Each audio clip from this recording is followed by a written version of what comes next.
a leitura do livro de Joel, desse profeta abençoado. Hoje nós vamos ler Joel, capítulo 1, do verso 13 ao verso 20.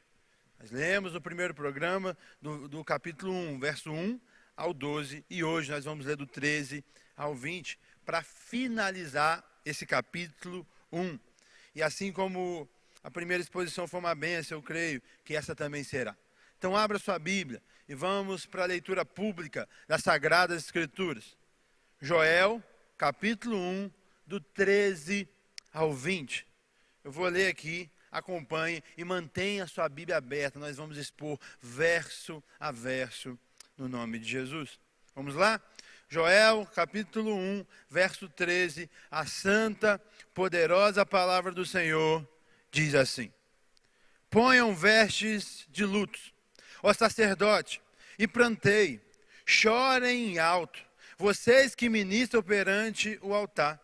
Venham, passem a noite vestido de luto, vocês que ministram perante o meu Deus. Pois a oferta de cereal e as ofertas derramadas foram supridas do templo do seu Deus. Decretem um jejum santo, convoque uma assembleia sagrada, reúna as autoridades e todos os habitantes do país no templo do Senhor, o seu Deus, e clame ao Senhor. Verso 15. Aquele dia, sim, o dia do Senhor está próximo, como destruição poderosa da parte do Todo-Poderoso, ele virá. Não é verdade que a comida foi eliminada diante dos nossos próprios olhos? E que a alegria e a satisfação foram supridas do templo do nosso Deus? As sementes estão murchas debaixo dos torrões de terra. Os celeiros estão em ruínas, os depósitos de cereais foram derrubados, pois a colheita se perdeu. Como muge o gado, as manadas andam agitadas, porque não tem pastor. Até os rebanhos de ovelhas estão sendo castigados. Verso 19. A ti, Senhor, eu clamo, pois o fogo devorou as pastagens, as chamadas consumidas, todas as árvores do campo. Até os animais do campo clamam a ti. Pois os canais de águas se secaram e o fogo devorou as pastagens. Mediante esse trecho bíblico, eu quero ministrar a vocês uma mensagem com o tema: se arrependam e clamem a Deus. É esse convite que o profeta Joel faz para esse povo. É esse convite que o Senhor faz para mim e para você. Mas antes, a gente expor o texto sagrado, vamos orar nesse momento. Feche seus olhos. Pai, em nome de Jesus, nós entregamos esse momento de exposição das suas sagradas escrituras. Pedimos a ajuda do Senhor para interpretar as sagradas letras. Que o mesmo Espírito que inspirou Joel possa me conduzir na interpretação fiel das Sagradas Escrituras. Eu oro pelos meus irmãos que estão em casa, para que eles tenham um coração com a terra boa, onde a semente da palavra do Senhor vai cair, vai germinar, vai frutificar, e esses frutos vão permanecer. Que meus irmãos, mas principalmente eu, não possamos ser somente ouvintes da palavra, e sim praticantes dela, no nome de Jesus. Se arrependam e clamem a Deus. Meus irmãos, essa é uma realidade. E eu e você, nós não podemos esquecer, como nós já vimos na primeira exposição de Joel, que a nação de Israel, ela foi atingida, ela foi atacada, ela foi devastada por gafanhotos. Uma série de pragas de gafanhotos entrou ali na nação de Israel e destruiu tudo. E ela, que era uma nação agrícola, a economia, e não só a economia, a vida eclesiástica, tudo girava em torno disso, estava devastado. E Joel, como nós vimos, interpretou que era um juízo de Deus. Que eu e você, meus irmãos, possamos entender que o nosso Deus, Ele permite coisas sim, para nos despertar. Esse contexto é muito claro. Nós estamos vendo aqui que o povo se arrependeu, que o povo clamou ao Senhor, mediante uma praga que veio sobre a nação dele. Então Joel entendeu que essa permissão, ou melhor, esse envio dessa praga de gafanhoto, foi Deus despertando o povo de Deus. Esse povo que tinha se afastado dele. Meus irmãos, biblicamente, é muito claro na narrativa bíblica, que profetas, eles são levantados mediante um sono espiritual dos sacerdotes, mediante uma negligência dos reis. E vocês vão ver, como nós já lemos, mas nós vamos expor, que os sacerdotes, meus irmãos, não estavam fazendo o que deveria fazer. Por isso, Deus permite em muitos momentos acontecimentos na nossa vida, para nos despertar, para nos tirar do sono. Joel está chamando a nação de Israel ao arrependimento, meus irmãos. E aqui nós vemos que a nação começa a se dobrar. Mas ela só se arrepende, meus irmãos, depois que Deus enviou os gafanhotos. Há algo, meus irmãos, que nós temos que refletir. Que em muitos momentos, quando Deus tira algo de nós, nós sentimos.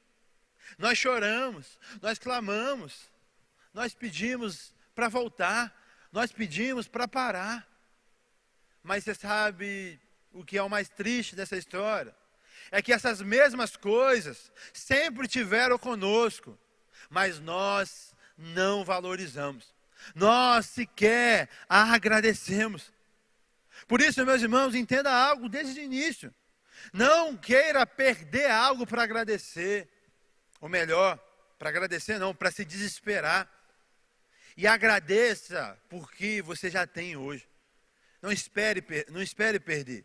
Assim como o povo de Israel. Quando perdeu, acordou. Quando perdeu, voltou para o Senhor. Nós não devemos abandonar o Senhor em nenhum momento.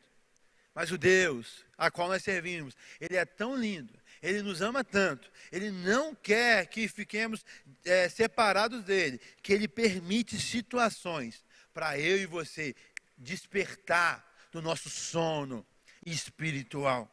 Entenda isso. Então vamos lá, meus irmãos, para a exposição do texto. Vamos ler mais uma vez o verso 13, onde Joel chama os sacerdotes. Está escrito assim: ponham vestes de luto, ó sacerdote, e plantei, chorem alto, vocês que ministram perante o altar.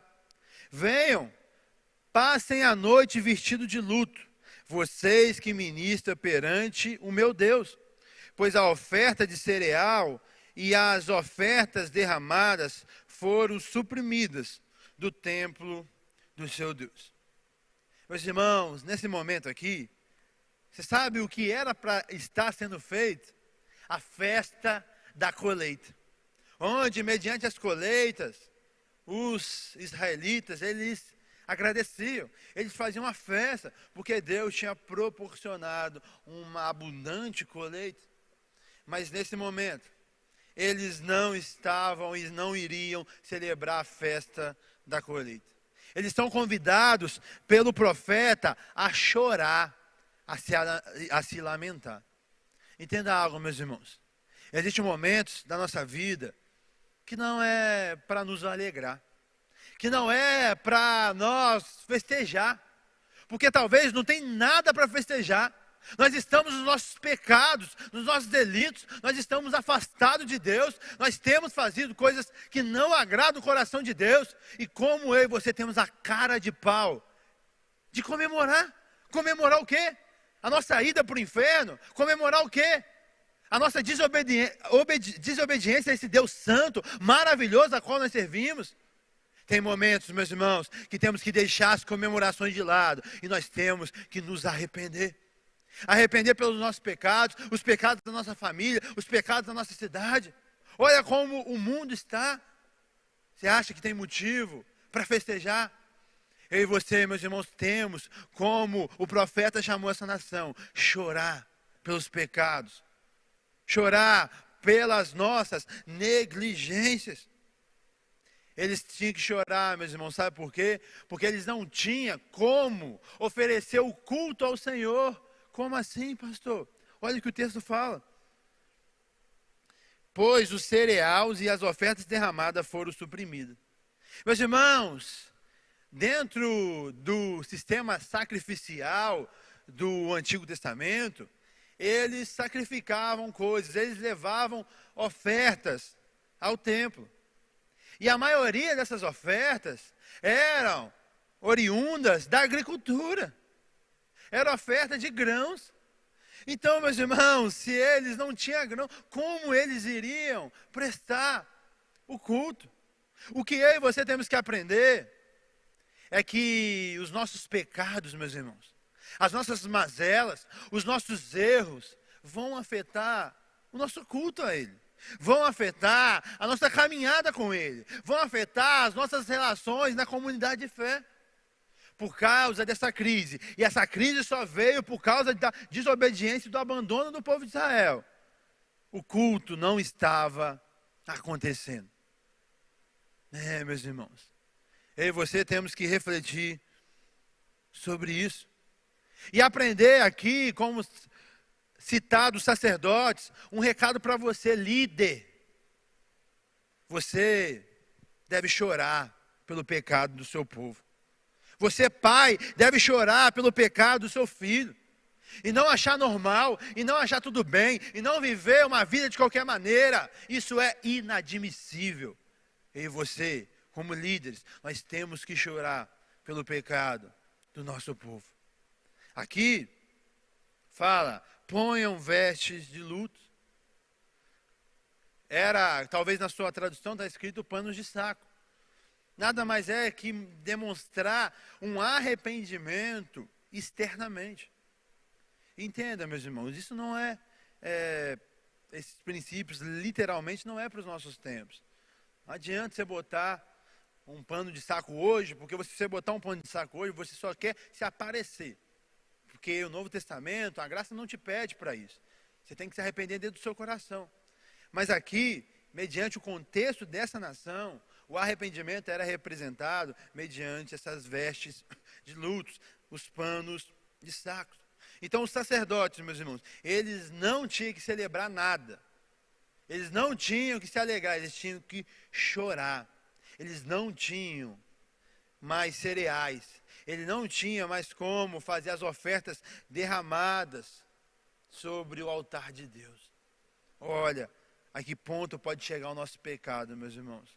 Atrapalhar o nosso culto ao Senhor. E Joel, ele chama os sacerdotes a chorar, a se arrepender. E ele dá também uma ordem, verso 14, parte A. Leia comigo, está escrito assim. Decretem um jejum santo, convoquem uma assembleia sagrada. Meus irmãos, o que Joel está convidando aqui o povo de Israel? Está falando aos sacerdotes para comunicar a todo o povo. Está chamando, povo de Israel, se consagre. Se consagre. Joel convida a decretar um jejum santo. Convocar uma assembleia sagrada.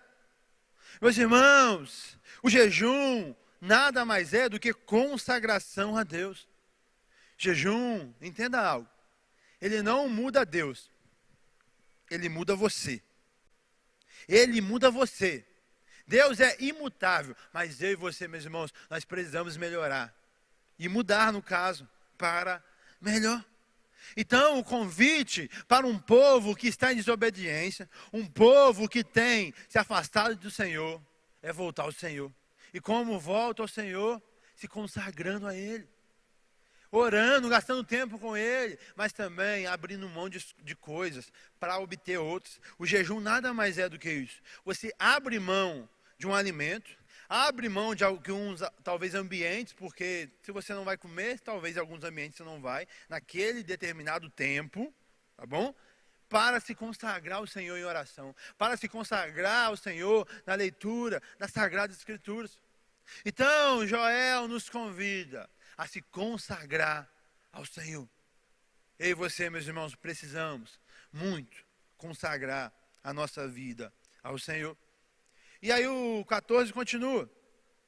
Reúna as autoridades e todos os habitantes do país no templo do Senhor, o seu Deus, e clame ao Senhor.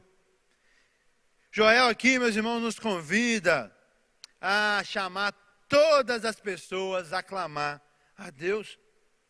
É muito enfático quando ele fala, reúna todas as autoridades, todos os habitantes no país e clame a Deus. E antes ele tinha falado de convocar uma assembleia sagrada. O que significa isso? Joel está ordenando aqui, está decretando aqui um feriado nacional para que o povo voltasse ao Senhor. Se tem um povo que gosta de feriado, esses somos nós. O brasileiro ama um feriado. Alguns, se não todos, todos não, mas a maioria, é religioso. E por mais que nosso país se diz laico, maioria, se não todos, é feriados cristãos e mais ainda para o segmento católico. Mas, independente de quem é católico, quem é protestante, quem não tem religião, todos gostam do feriado, porque vamos ficar em casa. Mas, meus irmãos, o texto sagrado quer trazer uma reflexão para mim e para você, para talvez nós aproveitar os nossos feriados, não para ir para os sítios da vida, não para ir para festas da vida, mas aproveitar feriados, folgas, para se consagrar ao Senhor. Para dedicar tempo ao Senhor, porque você fala que não tem tempo. Ah, pastor, eu não leio porque eu não tenho tempo. Eu não oro porque eu não tenho tempo. O que você faz na sua folga? O que você faz nos feriados? O que você faz nas suas férias? Você tem tempo. Você é que gosta de dar desculpas. Então, meus irmãos, eu e você temos que entender isso. Joel decreta e convoca um feriado nacional. E algo também que me chama a atenção no verso 14, é que ele chama grandes e pequenos. Todos, meus irmãos, precisam se arrepender. Não existe, meus irmãos, diferença quando estamos falando de grandes calamidades. Independente se você é doutor ou analfabeto, se você é desempregado ou CEO de uma empresa, você precisa se arrepender dos seus pecados. Não é seu conhecimento ou sua conta bancária que vai te levar para o céu. Não, é sua fé verdadeira em Cristo Jesus. Por isso, mediante doenças, meus irmãos, o conhecimento e o dinheiro, em muitos casos, não faz nenhuma diferença.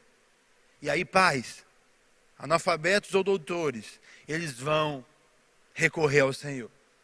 Eu e você temos que ter esse em nosso coração, que a crise, ela nos nivela. Não existe, meus irmãos, ninguém melhor do que ninguém. Se você acha que é superior a alguém, sai desse lugar. Uma guerra, uma crise, transforma um poderoso em um dia em alguém fracassado no outro, porque perdeu. Um rico num dia, alguém pobre no outro. Por isso eu e você, nós nunca podemos achar que somos melhores do que alguém. Porque pode vir uma crise e nos nivelar. Talvez você que está me ouvindo já foi alguém com um belo poder aquisitivo.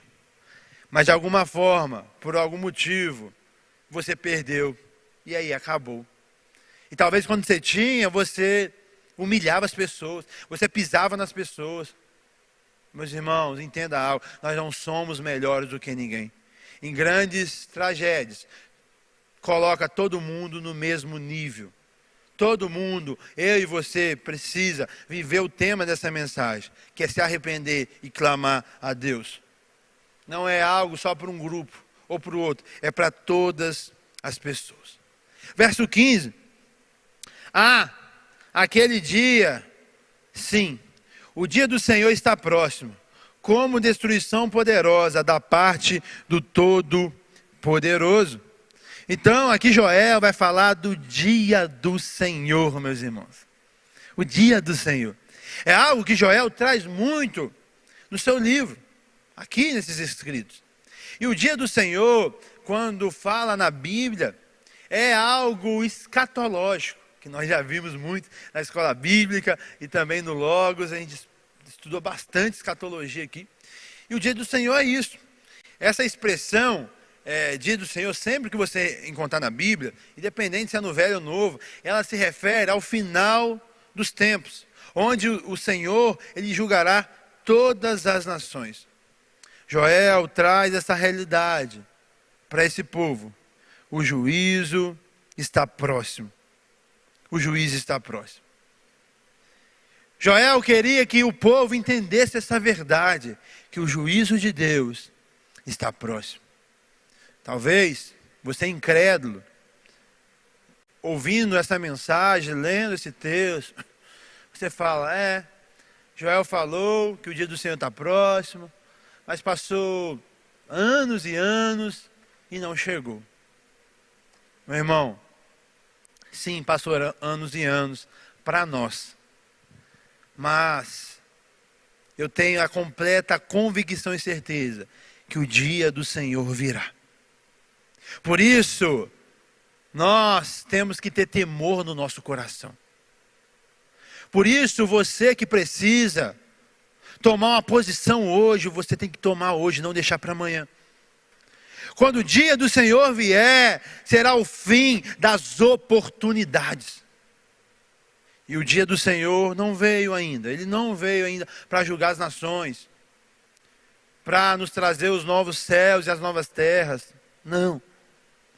Mas para muitas pessoas o fim já chegou, porque elas experimentaram a morte.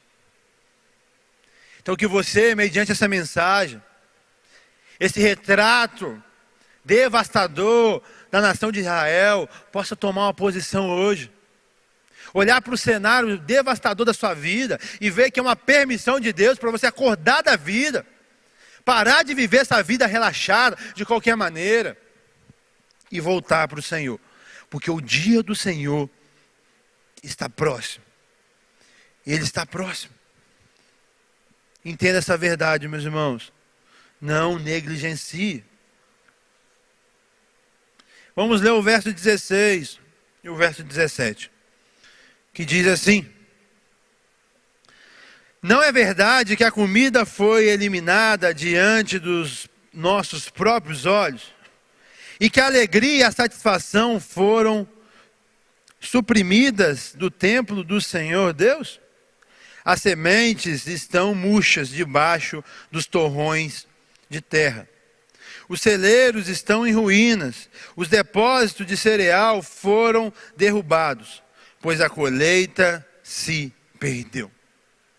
Joel traz uma realidade aqui, meus irmãos, que a devastação é grande. A colheita toda se perdeu. Imagine você trabalhar e do nada perder seus dinheiros. Lutar para comprar um carro e do nada bater e perder esse bem. Lutar para construir uma casa e vem uma catástrofe e a destrói. É uma dor. Mas Joel não quer focar na dor. Joel quer focar no alerta. Quer focar na oportunidade que mesmo no juízo, Deus está dando para eles. E é isso que você tem que entender. Por mais que você esteja vivendo dias difíceis, um divórcio, um desemprego, um término, um prejuízo financeiro, entenda que talvez isso é uma permissão de Deus para você voltar para Ele. Entenda isso. E aqui, olha a coisa interessante. Ele fala que mediante esse cenário, a alegria e a satisfação acabou. Que eu e você, meus irmãos, aprendemos nesse texto. É que quando a nossa alegria não está em Deus, ela é facilmente abalada. Aonde está a sua alegria, meus irmãos? Se ela está no seu carro e você, por algum motivo, tiver que vender, você vai ficar depressivo. Se a alegria estiver no seu time de futebol, a quarta ou domingo que ele perder, você vai estar brigando com as pessoas, você vai faltar ao culto, você vai deixar de viver. Se a sua alegria foi por causa de candidatos políticos, você hoje está deprimido, está triste. Esse é o quadro de quase todos os protestantes do Brasil, que colocaram a sua alegria não em Jesus, e sim em um candidato. E esse candidato perdeu. E aí as pessoas estão desesperadas, achando que Deus errou, achando que Deus não está no controle. Como nós temos a audácia de falar tais palavras, de profanar assim o nome de Deus, por causa de um resultado de uma eleição, achando que a nossa fé cristã é condicionada a eleições, a repúblicas. Meus irmãos, o cristianismo nasceu no império. Império esse que governou por centenas de anos. E durante 300 anos nós fomos perseguidos. Cristãos foram mortos nos coliseus. Mas mesmo assim nós não abandonamos a nossa fé. Mesmo assim a Sagrada Escritura nos convidou a honrar as autoridades constituídas, por mais que elas perseguissem a gente. E a gente, nesse cristianismo Nutella, moderno, queremos abandonar a Deus por causa de uma eleição. Que coisa ridícula! Que Deus tenha misericórdia da nossa vida, nós que estamos colocando a nossa alegria em coisas erradas. Colocando a nossa alegria em coisas que não provêm do Senhor. Entenda algo, meu irmão, a sua alegria deve estar em Cristo Jesus. Aí sim a sua alegria será inabalável, inalterável. Nada nem ninguém vai mudar isso. Mas se a sua alegria estiver em coisas, em pessoas, em dinheiro, em economia, você um dia ficará frustrado. Eu já te faço um convite, você que me acompanha, vou publicar mediante um mês no máximo, o meu novo livro chamado A Verdadeira Alegria. Que nada mais, nada menos que é isso. Uma alegria que está em Cristo, que não está nas coisas, que não está nas pessoas. Entenda isso, meus irmãos. A alegria verdadeira está em Cristo. Esse povo deixou a Deus. Viveu a vida de qualquer maneira. Confiou na economia, confiou no dinheiro. Quando acabou o dinheiro e a economia, acabou a alegria. Mas se nós permanecemos no Senhor, nós vamos declarar como o apóstolo Paulo declarou em Filipenses 4. Eu aprendi a estar contente em todas as situações. Eu sei que é ter muito, eu sei o que é ter pouco. Tudo posso naquele que me fortalece. O motivo da alegria cristã não é ter muito, não é ter pouco, não é ser famoso ou ser anônimo, não é isso, não é aquilo. O motivo da alegria cristã é Cristo. Que esse diagnóstico desse povo possa nos levar à reflexão de colocar a nossa alegria no lugar certo, que é em Cristo Jesus. Entenda isso. Verso 18. Como muito gado, as manadas andam agitadas porque não tem pasto. Até os rebanhos de ovelhas estão sendo castigados. Meus irmãos, Joel aqui traz uma realidade que os animais estão sofrendo.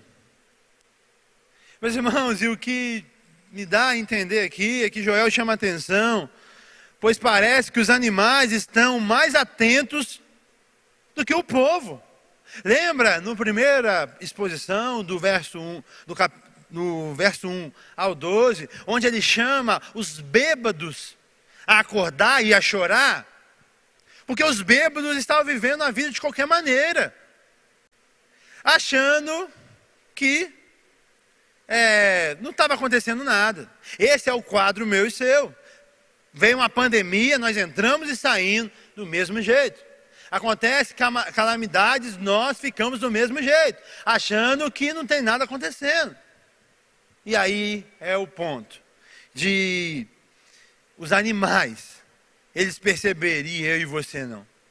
Meus irmãos, que possamos ser mais sensíveis ao Senhor e ouvir as coisas. Talvez nossos filhos, talvez as crianças que nos cercam, são mais sensíveis ao Senhor do que nós, soberbos, religiosos. Que o Senhor tenha misericórdia da nossa vida e possamos aprender com tudo e também com todos. Possamos, meus irmãos, se arrepender e clamar a Deus. Verso 18, 19 e 20, está escrito assim: a ti, Senhor, eu clamo, pois o fogo devorou as pastagens e as chamas consumiram todas as árvores do campo. Até os animais do campo clamam a ti, pois os canais de água se secaram e o fogo devorou as pastagens. Aqui nós vemos Joel, ele deixa o lugar de exortação que é tão importante para um pregador, para um profeta, para um homem de Deus. Ele vai para o lugar de oração. Ele deixa o lugar de chamar as pessoas, se arrependam, clame a Deus, para ele próprio, como de alguma forma ele fazia parte disso. Ele também se arrepender e ele também clamar a Deus.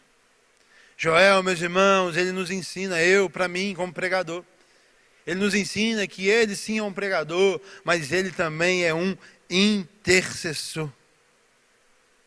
E por que, meus irmãos, que ele clama a Deus? Porque Deus, entenda algo, ele ao mesmo tempo que é a causa da calamidade, é a causa do juízo, ele também é a causa da solução. É a causa de poder mudar essa situação. O livro de Joel nos deixa muito claro que quando Deus quer, Ele manda sim coisas para nos prejudicar. Ele deixa muito claro que Deus sim destrói os nossos sonhos, que Deus sim nos dá prejuízo financeiro. Saia dessa fé que não é bíblica, que não é rasa, achando que o nosso Deus é um sim de pelúcia, que não pode fazer nada, que depende do homem. Deus depende do homem. Ah, meus irmãos, misericórdia. Pare que essa loucura. Deus é soberano sobre tudo. Entenda Ele, entenda. Se Ele precisar, Ele vai te parar, bonitão. Você que tem feito coisas erradas, você que não tem agradado o coração do Senhor, você que tem vivido a vida de qualquer maneira, Ele vai te parar. Por isso você tem que tomar uma posição hoje. É hoje, não é amanhã. Não é daqui a um mês, é hoje. Hoje o Senhor está te dando essa oportunidade. E aqui nesses versos ele traz esse terrível diagnóstico. Que o fogo devorou as pastagens. Então não tinha mais pastagem. Pensa, meus irmãos, numa terra arrasada, numa economia destruída. As chamas consumiram todas as árvores do campo. Olha o cenário a qual a nação de Israel chegou. O ponto do afastamento deles e do pecado deles os levaram. Aqui mais uma vez, até os animais clamam a ti, pois os canais de água se secaram. E o fogo devorou a pastagem. Eles estavam, meus irmãos, numa seca e sem água. Tudo isso por causa de desobediência. Tudo isso por causa do afastamento do nosso Deus. Talvez você pode pensar, nossa, que Deus bravo, que Deus nervoso, que Deus isso e aquilo. Mas, meus irmãos, nós conseguimos ver aqui a graça do Senhor. Que isso, pastor? Graça? Sim. Sabe por quê? O maior juízo de Deus não é Ele mandar nada para nós aqui nessa terra. Seja uma permissão de um acidente, uma permissão de uma perda financeira, uma permissão a que for. Esse não é o maior juízo de Deus. O maior juízo de Deus é nós afastarmos deles, virar as costas para Ele e no final ser lançado no lago e fogo e enxofre. Então entenda uma coisa, enquanto Deus está puxando a sua orelha, agradeça. O maior juízo de Deus não é quando ele pesa a mão, como muitos falam. O maior juízo de Deus, segundo Romanos 1, é quando ele tira a mão. Quando ele deixa você viver a vida do jeito que você quer. E se você viver a vida do jeito que você quer, uma hora a sua vida vai acabar, porque você não é infinito. Se você morrer desse jeito, você terá um diagnóstico horrível. Você estará separado eternamente do Senhor. Você será lançado no lago de fogo e enxofre. Por isso que Deus é lindo. Por isso esse texto não é sobre um Deus de juízo, e sim um Deus de graça. Um Deus que mesmo nos erros dessa nação, Ele dá oportunidade. Meus irmãos, entenda isso. Enquanto a vida, também é esperança. Se Deus está trazendo coisas ruins para você, mas se for para você acordar desse sono espiritual, glória a Deus por isso. Meus irmãos, talvez alguém está ouvindo e não está entendendo, como assim? É isso. Outra pessoa, talvez não você, mas outra pessoa que está na outra televisão, na outra telinha, está me ouvindo, e ela pode confirmar comigo.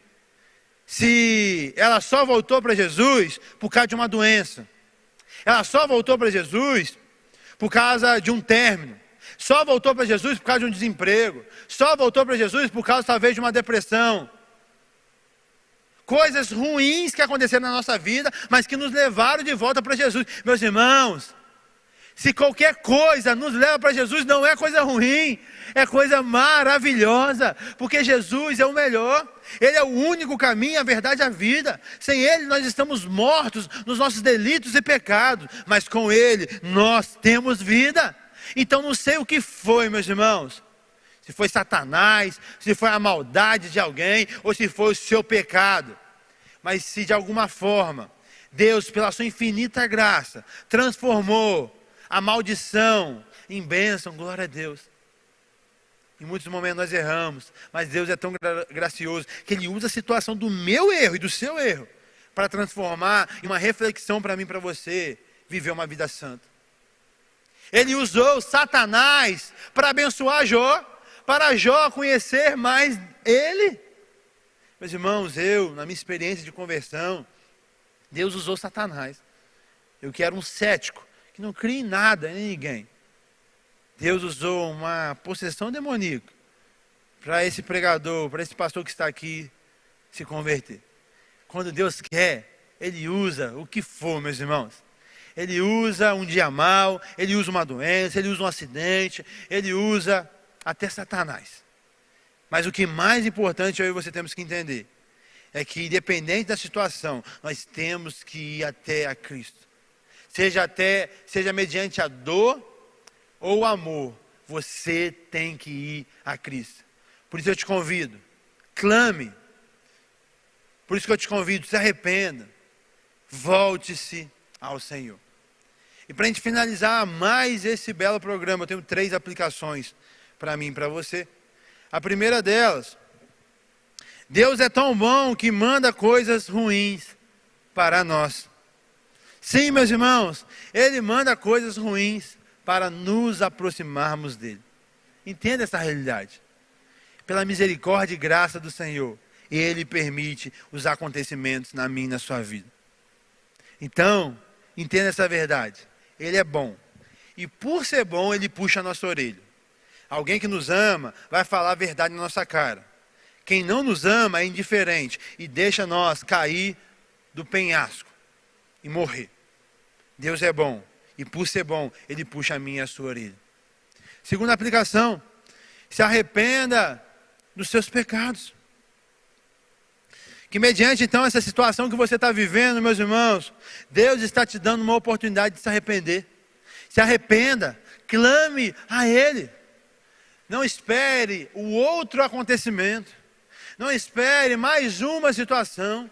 Não espere mais nada, meus irmãos. Tome uma posição hoje perante o Senhor. Se arrependa dos seus pecados. E terceira e última aplicação. Clame a Deus. Esse Deus de juízo é também um Deus misericordioso. Se você chamar, se você se arrepender, Ele irá perdoar os seus pecados. Ele dará uma novidade de vida para você. Então chame Ele, recorra a Ele, que Ele estará de braços abertos para te receber. Sempre é um prazer inenarrável estar com você. Curta, comente, compartilhe esse vídeo e se inscreva no nosso canal. Que Deus te abençoe.